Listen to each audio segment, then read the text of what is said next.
Hi hello నమస్తే welcome to my channel కుకు with Jathiratnalu Sunday sizzlers. ఈ యొక్క ప్రోమో అయితే వచ్చేసింది. నిజంగానే ఈ సండే జాతిరత్నాలు ఉన్నారు చూడండి, వీళ్ళు నిజంగానే జాతిరత్నాలనే చెప్పచ్చు. చూడ్డానికి ఎంత తెలివైన వాళ్ళుగా ఉంటారో కానీ ఒక్కరికి కూడా కొంచెం కూడా బొర్రే లేదనేది ఈ విషయం ఈ వారం అందరికీ అర్థమైపోతుంది.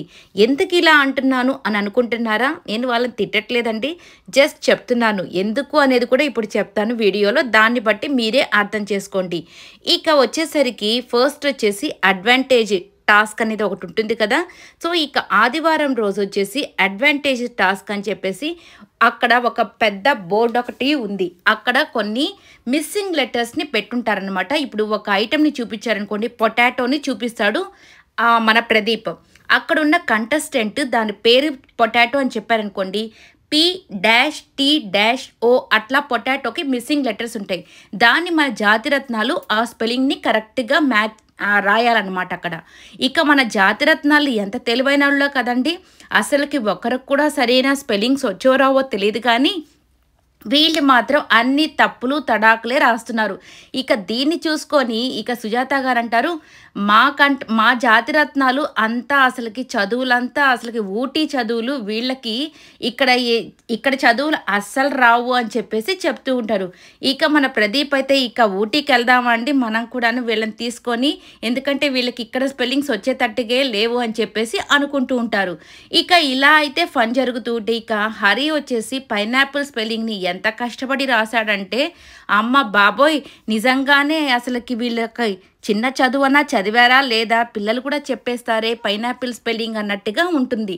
ఇక వచ్చేసరికి హరికే నవ్వు వచ్చేసి, ప్రదీప్ అన్న నేను ఒక రైటర్ని అని చెప్పుకుంటున్నాను అన్న, ఇప్పుడు ఇది కానీ ఎవరైనా జనాలు చూసారంటే అసలు నన్ను ఇంకా ఎలా చూస్తారో చూడన్నా అని చెప్పేసి నవ్వుకుంటూ ఉంటారనమాట. ఇక వీళ్ళందరిది ఒక ఎత్తు అయితే సుహాసిని గారు 40 years ఉన్నాయండి ఆమెకి, కానీ ఆమె ఇండస్ట్రీలో ఆమె అనుభవం చాలా ఎక్కువ. ఒక డైరెక్టర్గా ఆమెకు మంచి పేరైతే ఉంది. నిజంగానే అసలు ఈమె బుర్రలో కొంచెం కూడా గుజ్జు లేదా అన్నట్టుగా పాపం ఇది బాటిల్ గార్డ్ అని ఆమెకి ఒక ఐటెం పేరు చెప్తే ఆ బాటిల్ గార్డ్ స్పెల్లింగ్ రాస్తుంది చూడండి, అమ్మ బాబాయ్ అనిపిస్తుంది. GOURD అయితే GOD అని రాస్తుంది గార్డ్ అని. అందరూ నవ్వడమే, అమ్మ బాబాయ్ వీళ్ళు ఏంట్రా ఇంత మరీ ఇదిగా ఉన్నారు అని చెప్పేసి ప్రతి ఒక్కరైతే నవ్వుకుంటూ ఉంటారు ఈ ఎపిసోడ్ మొత్తం. సో ఇలా జరుగుతూ ఉంటుంది. దీంట్లో 2 విషయాలు గమనించారా, విష్ణుప్రియ అలాగే అవినాష్ వీళ్ళిద్దరూ అయితే సాటర్డే ఎపిసోడ్లో లేరు, అలాగే సండే ఎపిసోడ్లో కూడా ఉండరండి. సో ఇక్కడ వచ్చేసరికి నలుగురు కుక్స్ మాత్రమే ఉంటారు. బాబా భాస్కర్ గారికి వచ్చేసి హరి జాతిరత్నంగా ఉంటారు, అలాగే వాసు గారికి వచ్చేసి గోమతి గారు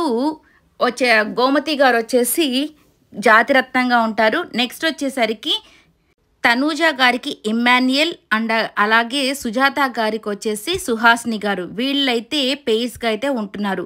ఇక తనూజ గారు అయితే పొటాటో స్పెల్లింగ్ ఇమ్మాన్యుయల్కి చెప్పేదానికి అది పొటాటో అంటే తనైతే పట్టుకొని చూపిస్తే అది పొట్ట కాదురా పొటాటో అని చెప్పి తనూజ గారు అయితే ఎంత చక్కగా చెప్తూ ఉంటారో.